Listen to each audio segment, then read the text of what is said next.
বলছিলেন যে তাদের দাবি না মানা পর্যন্ত তারা এই কমিউনিটি ক্লিনিকগুলো খুলবেন না এমন কোন রকম। কিন্তু রোগীদের এই দুর্ভোগের বিষয়ে তারা কোনো মন্তব্য করেছে কি? কথাটা একটু কাইন্ডলি আবার প্লিজ।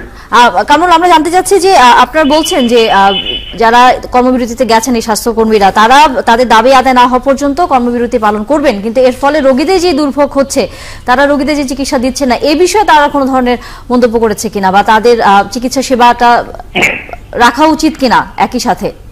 আপনাকে একটি কথা জানিয়ে রাখি যে কমিউনিটি হেলথ কেয়ার প্রোভাইডার যারা এই আন্দোলনের সাথে জড়িত, আরেকটা রয়েছে স্বাস্থ্য সহকারী পরিবার কল্যাণ সহকারী। তিনটি এই স্বাস্থ্য এই কমিউনিটি ক্লিনিকে তিনটি পদের লোক নিয়োগ আছে।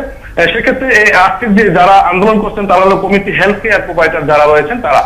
তো বাকি যারা রয়েছে যেমন স্বাস্থ্য সহকারী যারা রয়েছেন তারা কিন্তু যে টিকা যেসব টিকাগুলো রয়েছে বা মাসে এবং বছরে যে টিকাগুলো রয়েছে টিকাগুলো কিন্তু তারা কার্যক্রম চালিয়ে যাচ্ছেন বলে আমাকে জানিয়েছেন। এছাড়াও রয়েছেন যে পরিবার কল্যাণ পরিবার পরিকল্পনা যেসব তথ্যগুলি যারা দেওয়া দরকার তারা বাড়ি বাড়ি গিয়ে সেগুলো করছেন।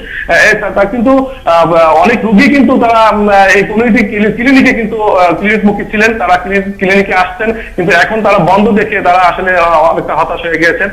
এছাড়া এই যারা এই কর্মরত দায়িত্ব মানে যারা এই আন্দোলন করছেন তারা বলছেন যে আমরা আমাদের দাবি না মানা পর্যন্ত আমাদের এই কার্য বন্ধ দিবস থাকবে, এমন তারা কোনো রকমের ক্লিনিক খুলবেন।